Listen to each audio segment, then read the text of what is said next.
Si tuviéramos que ponerle un nombre a esta escuela de discipulado, pues podríamos ponerle muchos nombres. A mí me gusta buscar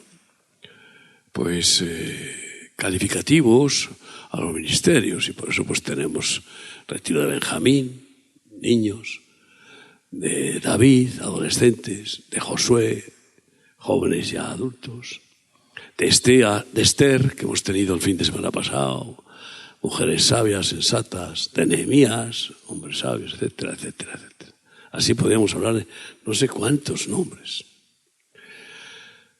Orando el otro día, pidiéndole al Señor que me diera el nombre como lema de los congresos del año que viene, y me lo dio. Renovación. Fíjate qué lema más maravilloso, ¿no? Porque claro, este año está siendo terrible en ataques, especialmente en Argentina, en España, pero en muchos países. Y si tuviéramos que buscar un nombre, pues yo creo que podríamos llamarle la Escuela de la Humildad. Escuela de la Humildad. Claro que podríamos llamar Escuela de la Oración. Y digo en este orden porque no se puede orar con orgullo. No se puede hacer nada sin humildad, pero la Escuela de la Oración, la Escuela de Fe y Amor, bueno, tantas. Pero me quedo con la Escuela de la Humildad, porque la humildad es la madre de todas las virtudes. Y por eso íbamos a tratar del carácter de Jesús, que siendo Dios se humilló y nos mostró una humildad pues completamente sorprendente, haciendo milagros, prodigios, y no buscaba aplausos, se escabullía. Y es como mostrar que Dios no necesita demostrar que es Dios. Ni va presumiendo, ¿no? Como muchos, bueno, la mayor parte de los gobernantes o los dirigentes religiosos que tienen el orgullo más terrible, que es el orgullo eclesial, el orgullo religioso, y que además se creen con derecho porque se consideran enviados de Dios, y algunos incluso intermediarios entre Dios y los hombres, como la luna. Así es de fanática la luna, intermediaria entre el sol y la tierra. Pero claro, Dios no acepta a estos ministros ni a los orgullosos. Y por eso leemos en Isaías 57:15. Porque así dijo el alto y sublime, el que habita la eternidad y cuyo nombre es el Santo. Yo habito en la altura y la santidad, y con el quebrantado y humilde de espíritu, para hacer vivir el espíritu de los humildes y para vivificar el corazón de los quebrantados. Claro, ¿por qué menciona a los quebrantados junto a los humildes? Porque la mejor manera que Dios tiene para enseñarnos humildad es quebrantar nuestro orgullo. Claro, preguntándome hace ya mucho tiempo por qué Dios le permitía que Pablo fuera azotado 30 y tantas veces, y algunas de esos martirios casi dejándole medio muerto, encarcelado. Pues porque tenía un orgullo, vamos, como yo digo, como un piano de cola.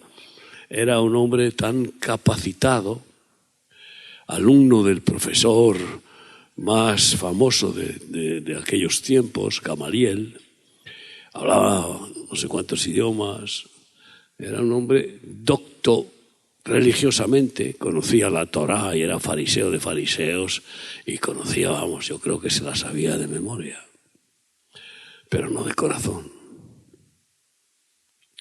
Y entonces Dios le trató con la vara quebrantándolo y quebrantándolo. Al punto de que, según se fue haciendo mayor, pues un demonio le perseguía con acusaciones y una enfermedad le estaba dejando ciego. Y él, que Dios usó a Pablo para hacer milagros, resucitó un muerto. Hay solo 2 apóstoles que resucitaron un muerto, según la Biblia. En aquel tiempo, Jesús, Pedro y Pablo. Como solo 2 profetas habían resucitado muertos, Elías y Eliseo. Lo cual demuestra un nivel de unción, yo diría máximo, ¿no? Y entonces clamó a Dios, como diciendo, resulta que Dios me usa para sanar enfermos, hacer milagros, y a mí me tiene con este azote, ¿no? Y 3 veces clamó al Señor, me lo imagino, desgarrándose el alma para pedir auxilio y liberación, sanidad. Y Dios le dijo 3 veces, no, bástate mi gracia, porque mi poder se perfecciona en tu debilidad. Cuando reconoces tu debilidad y no vas en tus fuerzas, en tu cabezón, en tu experiencia, etcétera, entonces ahí es en esa sencillez, como un niño, ahí es donde obra mi sobrenatural gracia. Y claro, debía de ser muy orgulloso Pablo. Yo no me puedo comparar con él, aunque soy muy paulino, pero desde el principio de mi llamamiento, Dios me trató duro. Fíjate tú que después de convertirme milagrosamente de una forma, impresionante, porque me liberó en una noche cuando me mostró su amor y su perdón, y caí a tierra llorando, gritando. Eso jamás pensaba yo que podía sucederme. Y sin embargo, al empezar el llamamiento que me dio de ir a buscar a los adictos como yo había sido, y de juntarnos a orar y reunirnos en mi casa, en el salón. Bueno, primero nos llevamos 4 drogadictos a mi casa, imagínate tú, con 4 niños, qué locura, ¿no? Vivíamos en un chalet, etcétera. Pero a lo que voy,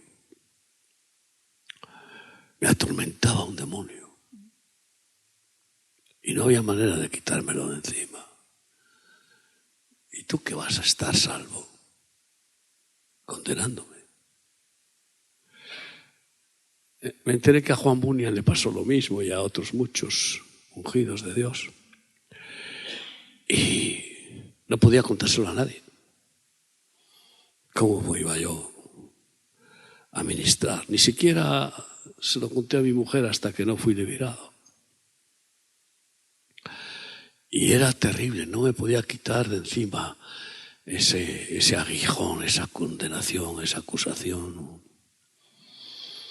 Y clamando a Dios todos los días. No sé cuánto tiempo pasó. Y en una de esas humillaciones, orando, el Señor me mostró dónde estaba la raíz. Cuando yo era monaguillo y me entró rabia y rebelión contra Dios y contra los curas, porque yo vi que aquello era un negocio. Si iba a un entierro como monaguillo y era un rico, digo yo, wow, aquí van a caer 20 duros. Y mi padre ganaba 150 pesetas al mes y a mí me daban 20 duros por un entierro de 1 hora. Pero cuando se moría un pobre no había ni órgano, ni música, ni nada. Y aquello era pim pam pum. Y digo, aquí no me cae ni una peseta. Y efectivamente yo decía, ¿esto qué es? ¿No? Y luego además otras muchas situaciones de mal testimonio, ¿no? Pero le culpé a Dios. Y entonces cuando yo estaba ahí de monaguillo y me entraba tanta rabia que cuando el cura levantaba la hostia yo decía, la voy a pisotear, pero bien. Y cuando levantaba el cáliz, ¿para qué te voy a contar lo que se me ocurría hacer? Y eso, según la fe que tengas, eso era blasfemia. Porque, aunque ahora ya tengo conciencia de que eso no agrada a Dios, la comunión, la hostia y pensar que el vino se convierte en sangre y que la bebes, yo sé que eso no es de Dios. Pero no, aún hoy no me daría derecho a pensar barbaridades contra eso. Y entonces, cada uno peca según su fe. Para mí había sido, antes de eso, una fe impresionante. Yo sentía que adoraba a Cristo cuando se levantaba la hostia.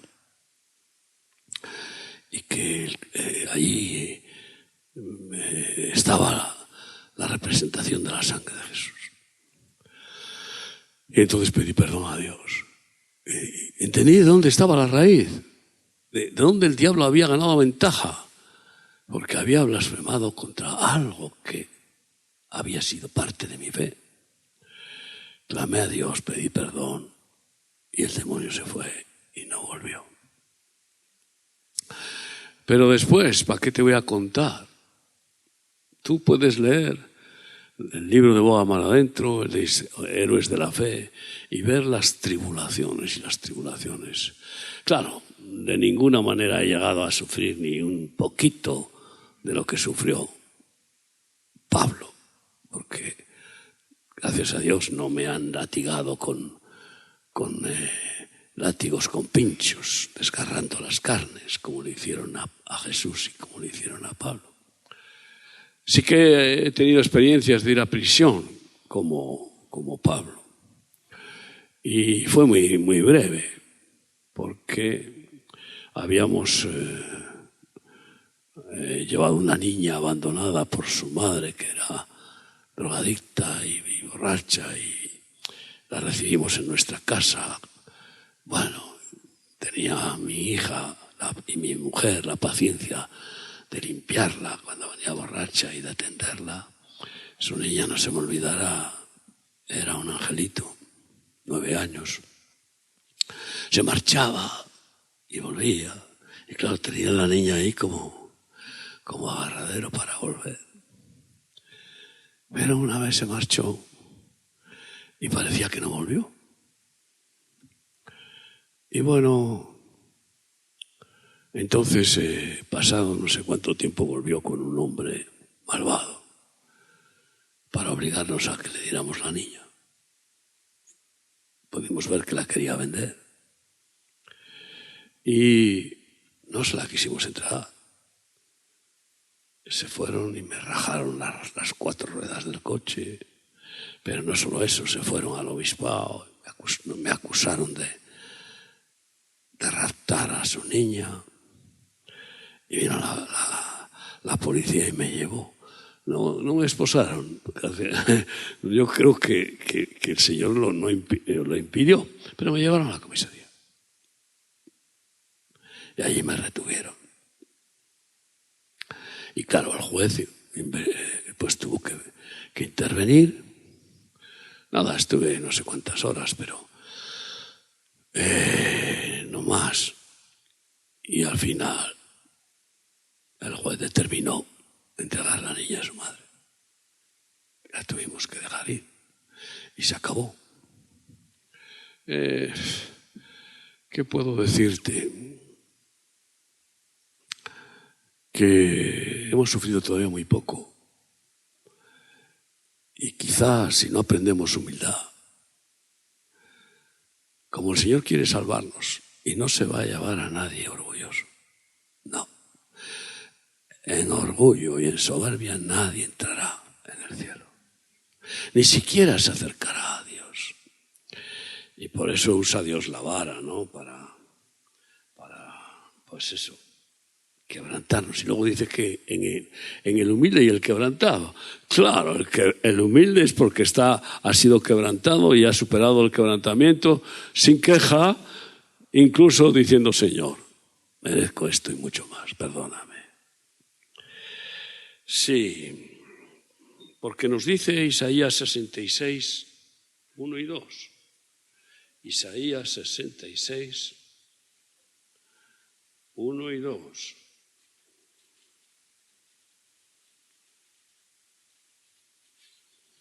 Yahvé dijo así: el cielo es mi trono y la tierra estrado de mis pies. ¿Dónde está la casa que me habréis de edificar y dónde el lugar de mi reposo? Mi mano hizo todas estas cosas y así todas estas cosas fueron, dice Yahvé. Pero miraré a aquel que es pobre y humilde de espíritu y que tiembla a mi palabra. A ese le mira, al soberbio ni le mira. Al soberbio manda a los verdugos para que le den caña, le den palo, a ver si, como el pulpo, se deja quebrantar y domar. Así como antes dijimos que Él habita con el humilde, resulta que Él, a los humildes, Dios les hace su casa. Su casa. Por eso nadie puede ser templo del Espíritu Santo sin haber aprendido humildad, sin dejar que el carácter de Cristo se forme en nuestro corazón. Y la humildad es la virtud principal que debe estar bien como impronta en nuestra alma y que cada día aprendamos a ser humildes. Yo siempre digo a los discípulos: ¿cómo se aprende humildad? Humillándote. No desperdicies ninguna oportunidad positiva para humillarte. Que tengas cualquier oportunidad. Pues oye, no buscas ser el primero. Pues oye, agacharte y recoger un plástico del suelo. Pues oye, qué sé yo, no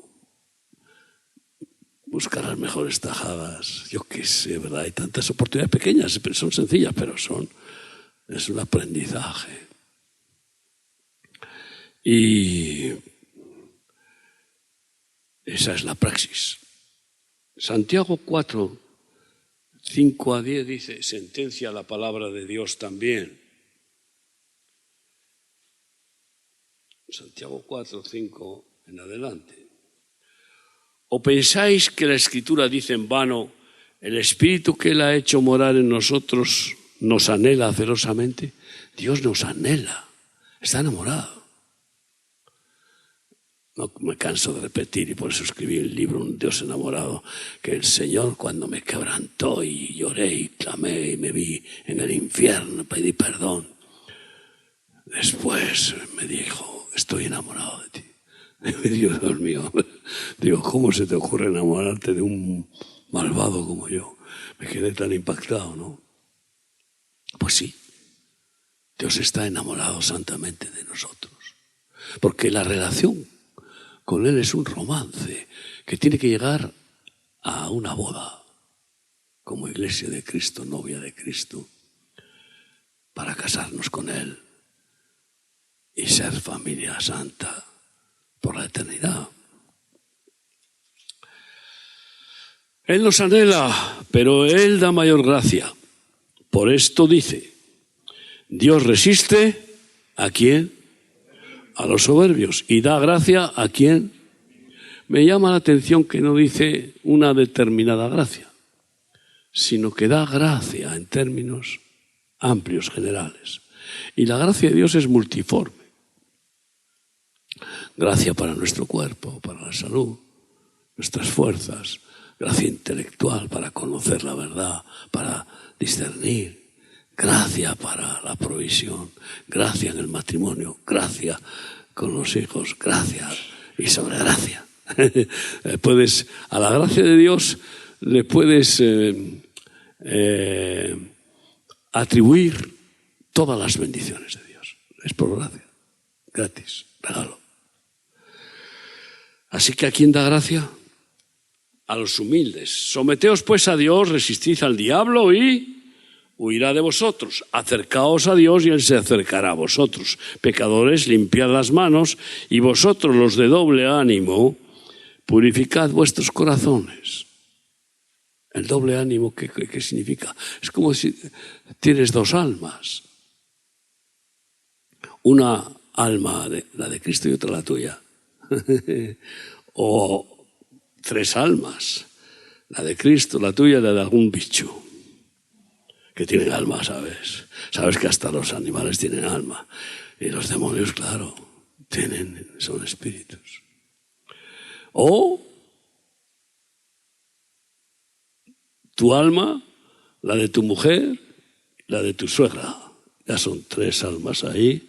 Y la de Cristo, cuatro. Imagínate tú. O tu alma, la de tu padre, la de tu madre, la de tu mujer y la de tu suegra. 5 almas. Porque los sentimientos es lo que hace que muchas personas se condicionen a, pues eso, a los seres queridos en cuanto a una unión que puede llegar a ser pecaminosa. Y por eso el que ama más padre, madre, esposa, hijos que a mí no es digno de mí. Y no se pueden tener dos almas, ni siquiera la de Cristo y la nuestra, solo la de Cristo, solo la de Cristo. Que eso es lo que hace el Señor cuando nos da un nuevo nacimiento. Nos pone su alma dentro de nosotros, se encarna en nosotros, hace de nosotros su casa, y por eso lleva a nuestra mente, que es la que trabaja, la que expresa la actividad del alma con la memoria, entendimiento y voluntad, la lleva cautiva a su mente, a su alma, a sus pensamientos. Y cuando estamos ahí en lucha y quiere nuestra alma resurgir y empiezan a venir malos pensamientos, el Espíritu Santo nos redarguye y dice: repréndelos y échalos fuera, déjame que te libere de tus malos pensamientos o de los malos pensamientos de tus seres queridos, carnales. Sí, les amas, pero ¿qué sucede cuando tu padre, tu madre o tu marido o tu esposa pues no está en Cristo? Pues que están contra Cristo, como estábamos nosotros antes de que nos convirtió.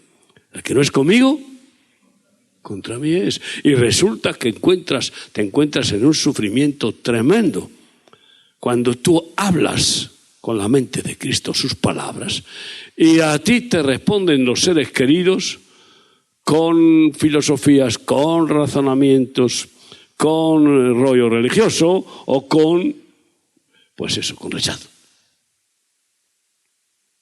De tal manera que muchas veces los nacidos de nuevo van a visitar a sus familiares y muestran su amor y dan testimonio del cambio de alma, de pensamiento, de corazón que ha hecho Cristo al darnos el nuevo nacimiento.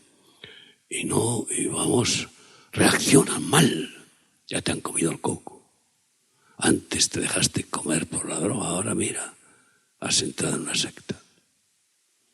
Y se enfrentan con los hijos o las hijas para intentar sacarles de la familia de Dios y que vuelvan al mundo para ganar dinero.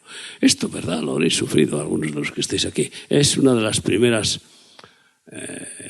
tentaciones y ataques. Y algunos, como no están fortalecidos espiritualmente, se dejan llevar por el sentimiento carnal, confundiendo como que eso es amor. No puede ser amor darle las espaldas al que es amor. No puede ser. Ahora otros, pues en esa confrontación dicen, es que no hay comunión, es que aquí hablas con un desierto. Y entonces pues pasan un tiempo con los familiares y están locos por volver a la verdadera familia de Dios. Qué triste, ¿verdad? Y te encuentras que como que tus seres queridos son unos extraños, como lo éramos nosotros antes de estar en Cristo. Y entonces quieres que Dios los salve y te pones a orar. Pero no te olvides, conviértanse ellos a nosotros y no nosotros a ellos. Amén. Y por tanto, humillaos delante del Señor y Él os exaltará. Y esa es la forma de aprender. Humildad. Sí. En Mateo 5:3, cuando Jesús habla de las bienaventuranzas y todos los viajes que hago a Israel, el año pasado hice 2, este año ya solamente podré hacer 1, que será el 8 de diciembre, si Dios quiere. Pues vamos a lo que se llama allí el Monte de las Bienaventuranzas, que lo tienen acaparado los católicos con un templo, con ciertos ídolos allí y tal, pero creen que fue allí, pero fue por allí. Y entonces nosotros nos vamos allá al descampado, a orillas del mar de Galilea, que no es un mar, es un lago, pero se llama así. Y allí yo me gusta compartir las bienaventuranzas. A veces lo hacemos dentro del recinto y del jardín de la Iglesia Católica que está allí dentro, que nos permiten hacerlo, y así los peregrinos van al baño y damos una ofrendita, lo que sea, ¿no? Y es maravilloso ver cómo empiezan las 9 bienaventuranzas. Mateo 5:3. Me gustaría que te las aprendieras, porque eso siempre te va a dar una sabiduría para ti y para transmitirla. Bienaventurados los pobres en espíritu, porque de ellos es el reino de los cielos. Los pobres de espíritu, es decir, los humildes. No dice los apocados, no dice los que tienen poca espiritualidad, no. Los que están enseñados a humillarse y no son altivos, no son orgullosos, triplemente dichosos. Y qué hermoso es aprender humildad. Te va a costar toda la vida, a mí me está costando todavía, porque resulta que ¿cuándo puedes decir ya soy humilde? Lo que sí podemos decir por la gracia de Dios es que somos menos orgullosos que antes. Hoy, antes alguien nos decía algo que no nos gustaba y nos salían, las uñas crecían. Y bueno, y se nos crecían hasta los colmillos. Y ahora pues Dios nos va enseñando a no responder con violencia, porque el orgullo, que es el padre de todos los pecados, es lo que inoculó Satanás en Eva y después pasó a Adán, y es el orgullo máximo, querer ser Dios. Y eso es lo que quiso Satanás, ser Dios y destronar al Hijo de Dios, que era Dios con Dios. Y eso es lo que de repente se creyó Eva cuando estaba a solas razonando con Satanás. Nunca razones con Satanás. No se puede razonar. Se le puede decir, te reprendo, vete en el nombre de Jesucristo. Pero razonar, cuando Satanás tentaba a Jesús, le contestaba con la palabra de Dios. No razonaba. Y cuando le dijo, ¿por qué no coméis de este árbol? A ella le pareció atractivo, claro. Claro, el mal es atractivo, hombre, para la carne. Claro. Porque la carne tiene la concupiscencia, la lascivia, tiene la lujuria y tiene el egoísmo. Y quiere saciar sus apetitos, sus instintos, sus deseos. Y entonces, no podemos comer porque Dios nos ha dicho que si comemos moriremos. Y Satanás le mintió y le dijo, ¿cómo? No que moriréis, sino que si coméis seréis como Dios. Dios mío. Resulta que Dios quiere que seamos como Él. No dioses, pero sí como Dios. A su imagen y semejanza los creó. Y resulta que a partir de ahí ya eran parecidos a Dios. Ahí su imagen y semejanza. A partir de ahí perdieron la imagen de Dios en sus vidas. Porque comió. Y ese es el orgullo. Hoy se puede ver a multitud de gobernantes pues ensoberbecidos hasta el punto de creerse como dioses, ¿no?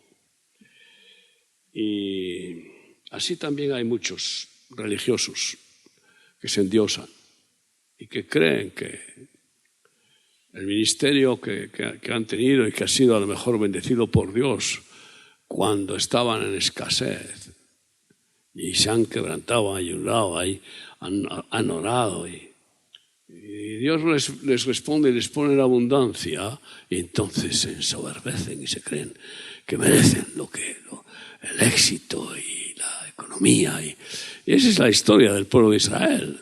El pueblo de Israel, pues Dios les entrega a los enemigos por su soberbia, por su orgullo, y los enemigos los dejan destrozados y entonces claman a Dios.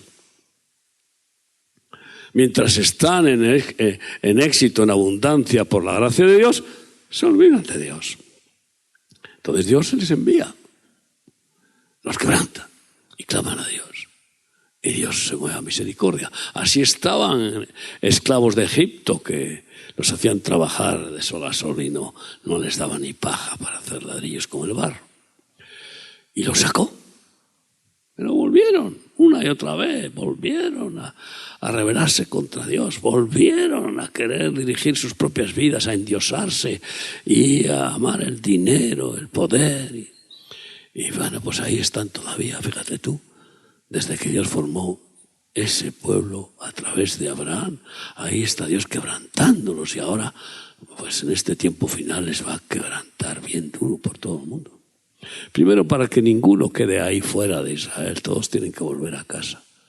Y allí, una vez vueltos a Israel, allí los va pues a meter en un fuego terrible. Solo una tercera parte de ellos sobrevivirá. Pero reconocerán al que traspasaron, a Jesús. Y dice al que traspasaron con la lanza.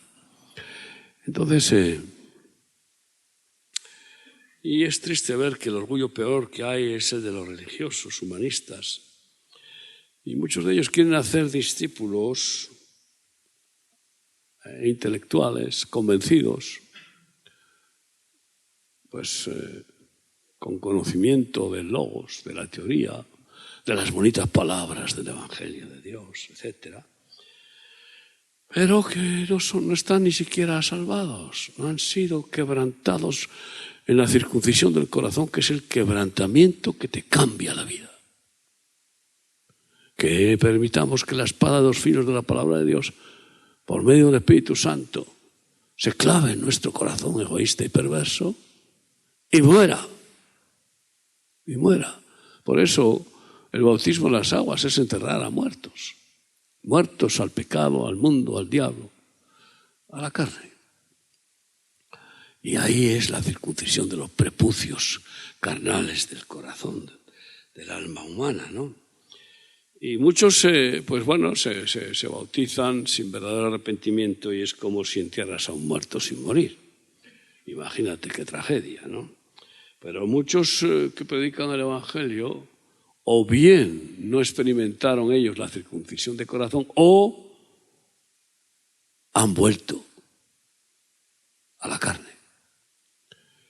Han vuelto, han dejado la comunión con Dios por la soberbia que se va enseguida.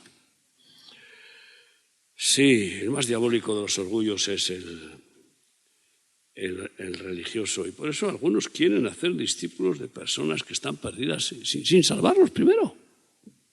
Tú no deberías estar aquí. Has venido a hacer el discipulado porque se supone que quieres aprender de Jesús, porque has recibido a Jesucristo en tu corazón. Amén. Levanta tu mano. Es así por lo que estás aquí. Amén. Gloria a Dios. Pues ese es el tema. Mateo 23, del 10 al 12, dice así la palabra.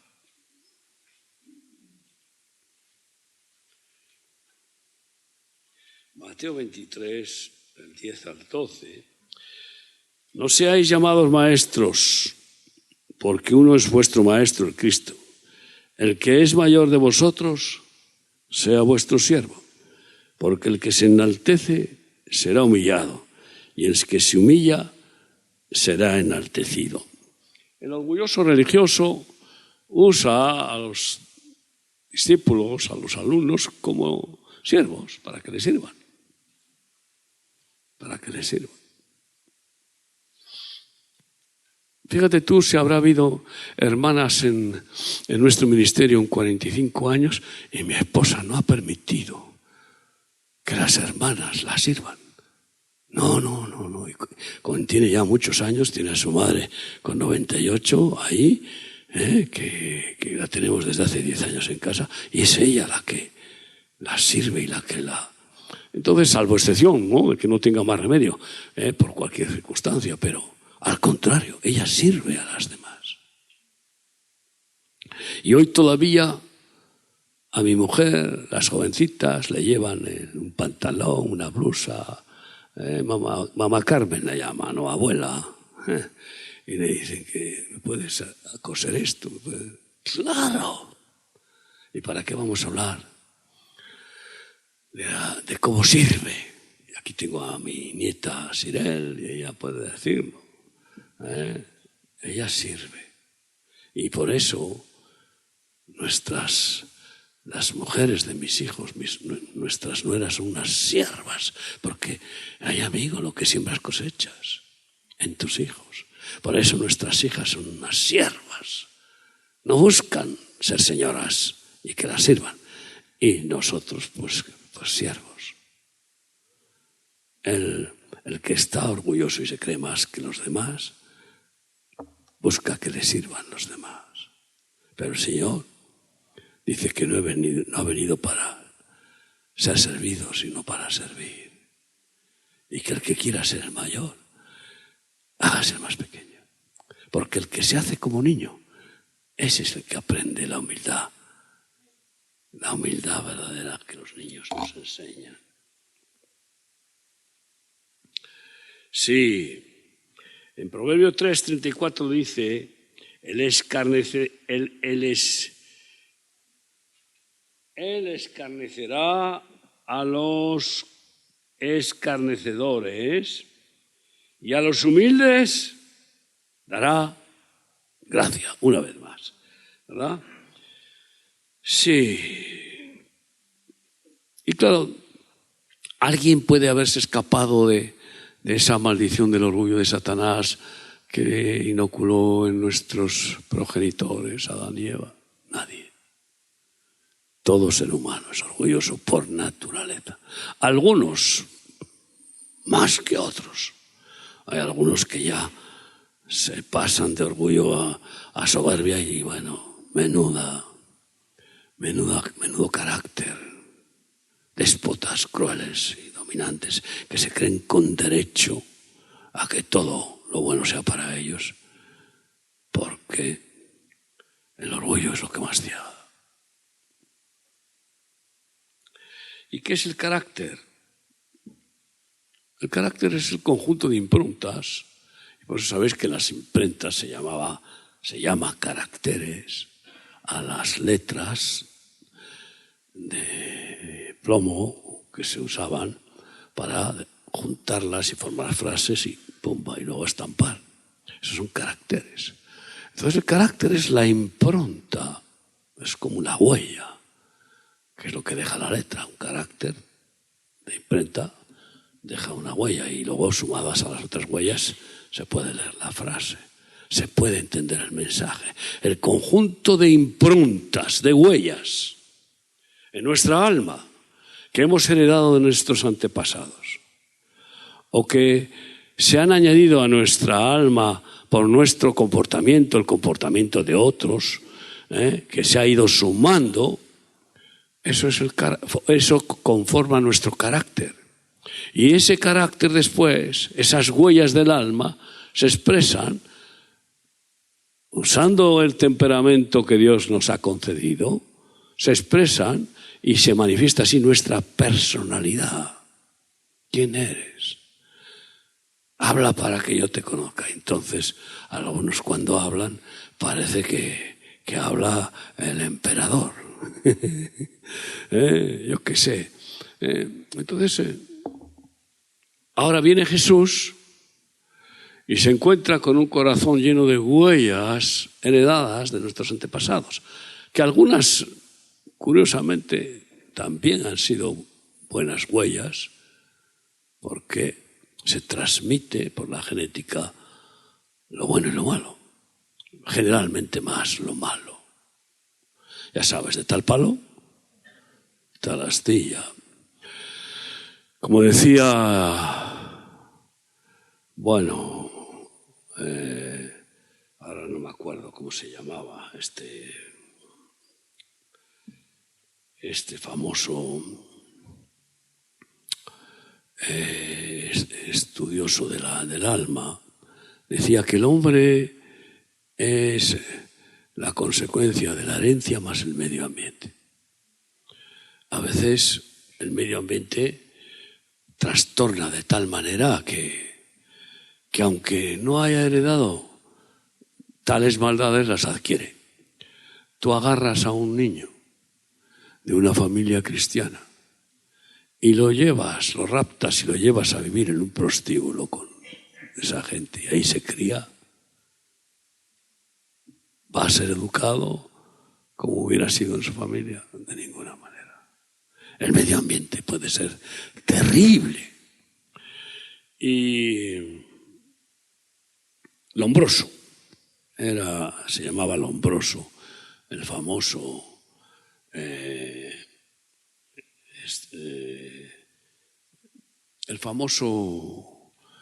maestro sobre el carácter, ¿no? Y él describía los 4 temperamentos que expresan las huellas esas del carácter del alma: sanguíneo, melancólico, flemático y colérico. Los 4. Que curiosamente Dios te da un temperamento al crearte para que puedas cumplir mejor con ese temperamento el ministerio. Pero, ¿qué sucede? Si el carácter está perverso, pues resulta que tú puedes ser un melancólico perverso y convertirte pues en un fornicario, en un... bueno, ¿para qué vamos a hablar? O en una ninfómana o yo qué sé, porque ese es el melancólico. Es un temperamento muy adecuado para un pastor. ¿Por qué? Porque tiene que tener una compasión especial, una misericordia, una ternura por los corderos, las ovejas. Por eso de ahí que el peligro que tienen los pastores de caer en pecado por su temperamento si no velan, oran y si no ministran siempre con alguien delante. Yo enseño a nuestros pastores que nunca ministren a otra mujer que no sea la suya, a solas, nunca.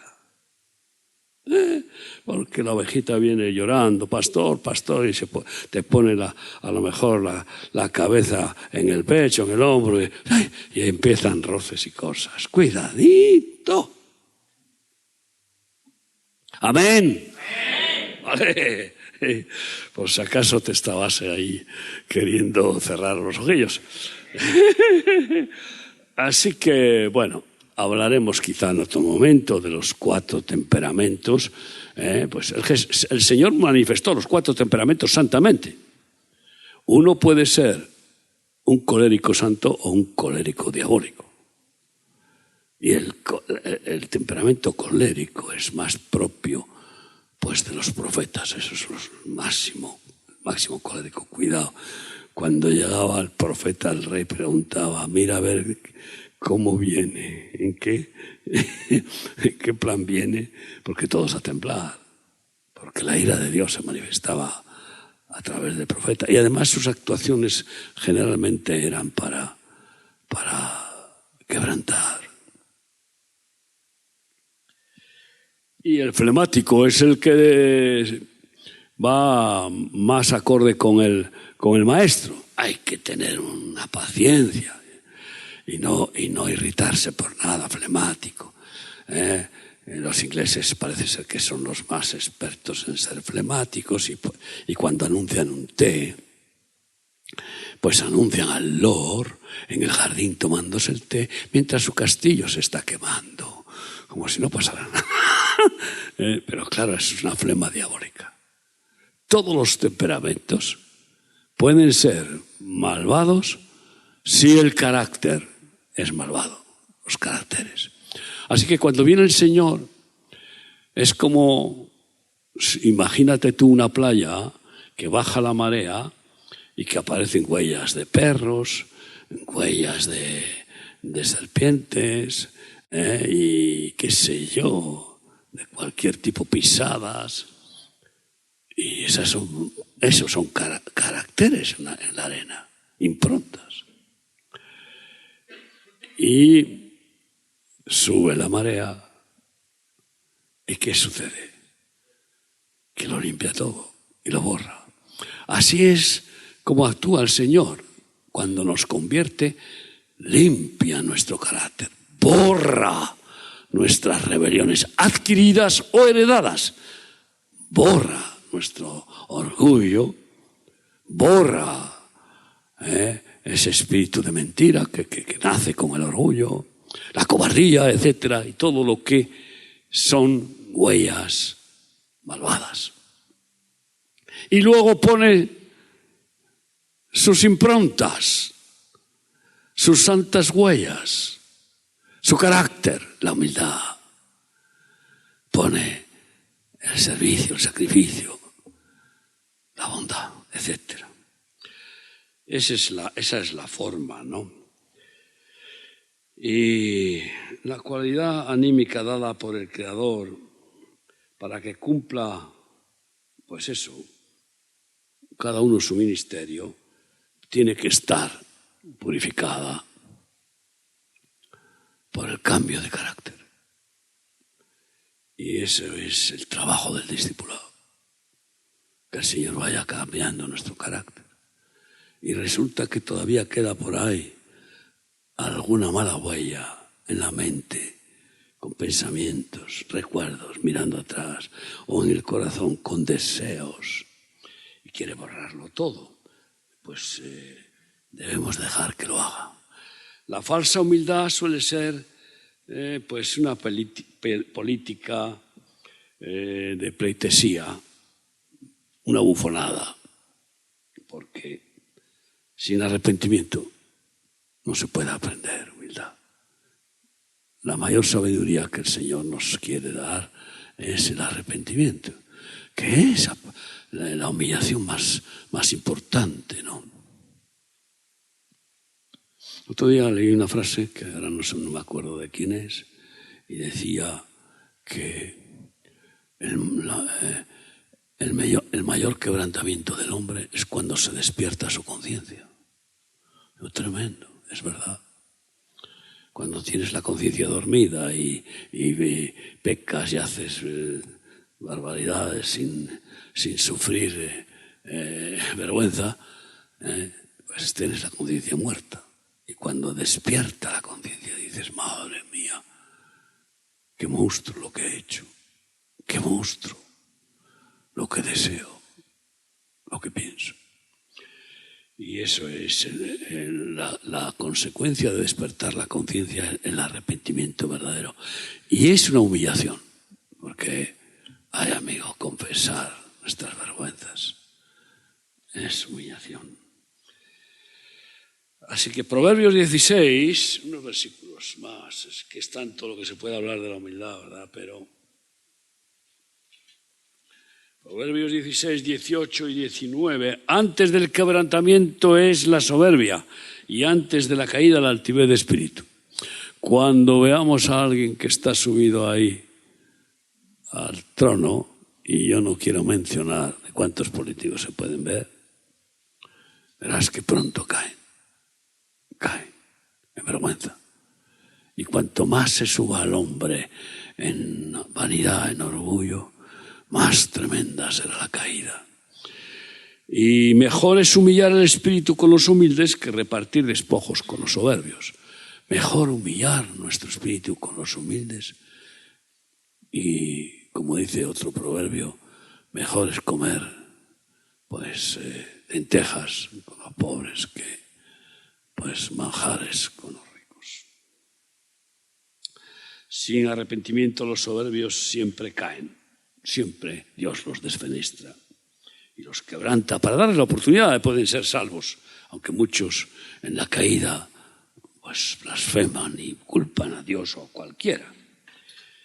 ¿Y cuántos ejemplos conocemos? Pues muchísimos. Yo puedo mencionar muchos, ¿no? Ninguna amistad tengamos con los soberbios. No te acerques a un soberbio o un orgulloso porque te va a herir. A no ser que el Espíritu Santo te dé la gracia para poder acercarte a Él, a ministrarle, no lo hagas. Dice Romanos 12, 16. Unánimes entre vosotros, no altivos, sino asociándoos, ¿con quién? Con los humildes. No seáis sabios en vuestra propia opinión. Ese es el orgullo. Creer que lo sabemos todos. A mí me maravilla ver a muchos tertulianos y sobre todo periodistas que parece que saben de todo. Y son jueces y culpan, acusan. Es un escándalo tremendo. ¿Pero por qué? Están mediatizados o sobornados o adoctrinados con esas ideologías y son puros papagayos. Da pena, desde luego, pero hemos de asociarnos con los humildes. Sí, humildad no es ocultar las virtudes, eso no es humildad, porque hemos de poner el candelero bien alto para que vean las buenas obras de nuestro Padre que está en los cielos. Ocultar las virtudes no es humildad, porque las virtudes no son nuestras. ¿Tú tienes alguna virtud que hayas fabricado en el laboratorio religioso? No. No debemos ocultar las virtudes porque eso da gloria a aquel que nos da todas sus virtudes, el Espíritu Santo y Cristo. Eso no es humildad. Y sin embargo sí que es confesar nuestros defectos. Eso es humildad. Las virtudes dándole gloria a Cristo, los defectos no culpando a nadie y reconociéndolos. Eso es humildad. Y eso es lo que se llama humillarse. Lucas 18, 9. Vamos a ver, Lucas 18. A ver si me he equivocado. A unos que confiaban en sí mismos como justos y menospreciaban a los otros, dijo también esta parábola. 2 hombres subieron al templo a orar, uno era fariseo y el otro publicano. El fariseo, puesto de pie, oraba consigo mismo, casi que se oraba a sí mismo, como si él fuera, para oírse y regodearse. Oraba consigo mismo de esta manera: Dios, te doy gracias porque no soy como los otros hombres, ladrones, injustos, adúlteros, ni aun como este publicano. Había un publicano allí, en un rincón. Ayuno 2 veces a la semana, doy diezmo de todo lo que gano. Mas el publicano, estando lejos, no quería ni aun alzar los ojos al cielo, sino que se golpeaba el pecho, diciendo: Dios, sé propicio a mí, pecador. Os digo que éste descendió a su casa justificado antes que el otro, porque cualquiera que se enaltece será humillado, y el que se humilla será enaltecido. Así que La humildad se aprende con el arrepentimiento y con la confesión, porque no solamente hay que arrepentirse, hay que confesar nuestros pecados. Así que vas de humillación en humillación. El arrepentimiento es circuncisión. Es que experimentas que te parte el alma la palabra que te revela de tu pecado. Pero la confesión es todavía más fuerte. Confesar nuestros pecados. Ay, amigo, muchos, o muchas en este caso, se niegan a confesar el adulterio a sus cónyuges. Y entonces no arrancan nunca ni crecen espiritualmente. Claro, que pueden causar el divorcio confesándolo. Pero tener un pecado oculto es como tener un tumor maligno, un cáncer. La confesión. Yo por eso me gustaría a ustedes, discípulos amados, que no solo confiesen a Dios a solas sus pecados. No pido que vayan a un confesionario religioso, ni que me vengan a mí a confesar. Pero sí que confiesen a los que han ofendido, empezando por el padre, la madre, y que pidan perdón. Y que si han robado a alguien,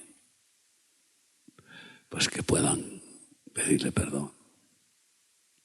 Puede ser que incluso alguno ha robado a una persona y han llevado preso a otro. O puede ser que a ti te hayan llevado preso por el delito que ha cometido otro. Porque así es a veces la extraña justicia de Dios, porque al final tanto uno como el otro van a la cárcel. Algunos sin haber cometido ese delito, pero habiendo cometido otros. O sea, que como que Dios también, que lo dirige todo, pues hace pequeñas justicias. En cualquier caso, digo esto porque se van a acercar pronto las Navidades, pero quizá, como el Señor te guíe, pero escríbele una carta a tu padre, a tu madre, a tu exmujer, a tu exmarido, mujer, o a alguien al que le hayas ofendido. Pídele perdón. Amén. Es un tremendo desahogo. Y eso es aprender humildad. Por eso, primera de Pedro 5, del 5 al 7, dice así.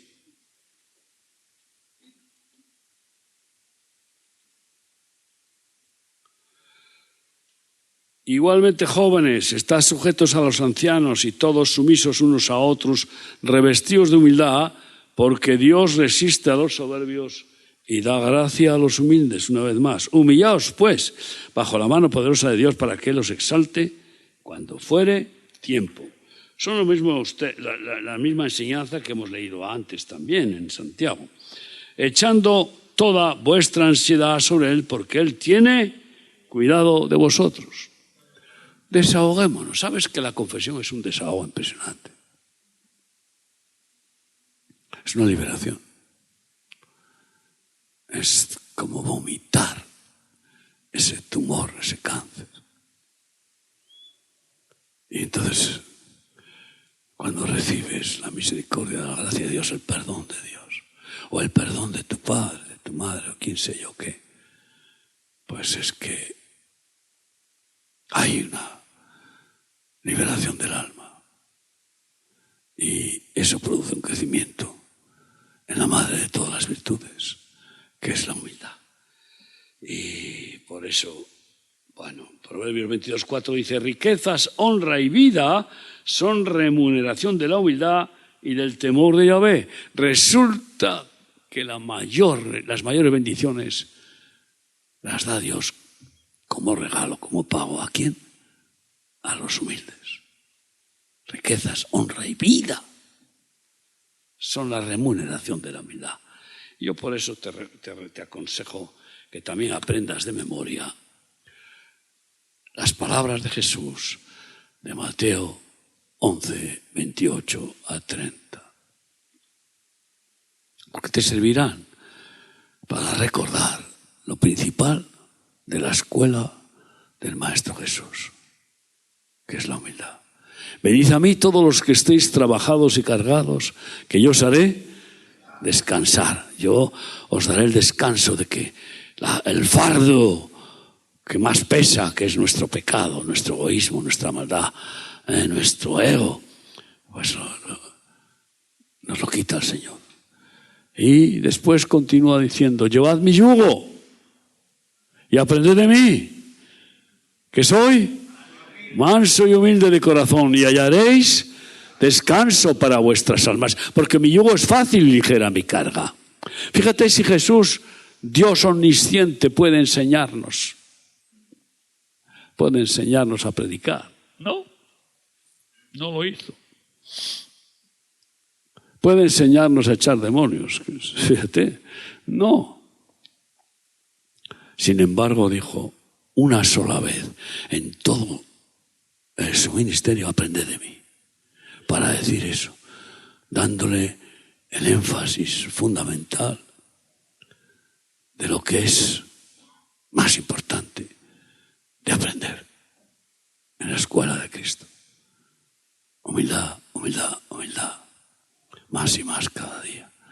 Y entonces cuando llegue la hora y ya resulta que en la espiga de tu vida, como la espiga del trigo, cargada de frutos, se dobla por el peso de los frutos.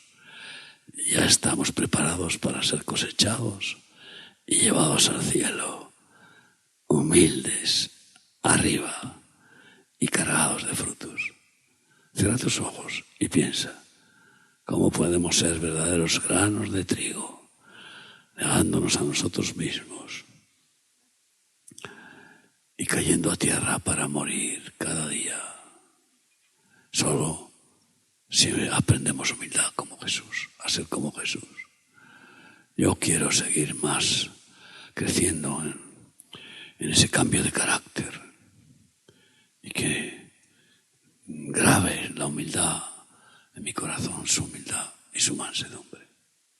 ¿Quieres aprender de Jesús a ser manso y humilde y reconoces que no lo eres? No lo somos todavía. Quizás somos menos orgullosos que ayer, claro, si hemos dejado que el Señor nos vaya cambiando y cambiando, podando y podando, corrigiendo, quebrantando incluso. Entonces Él va haciendo su precioso trabajo para cosecharnos como si fuéramos niños limpios y humildes. Ponte de pie conmigo para decir, Señor, enséñame a ser más humilde, como tú eres humilde y manso. Perdóname, Dios, por cuántas veces todavía se manifiesta mi ego y quiere el orgullo de mi alma volver a entronarse. Perdóname y límpiame, pódame. Pero enséñame más y más cada día a ser manso y humilde como tú. Quiero. Haz tu obra preciosa. Señor, gracias por ir cambiándonos ese carácter orgulloso y egoísta. Gracias, Padre. Gracias que lo sigues haciendo. Gracias. En el nombre de Jesús. Amén.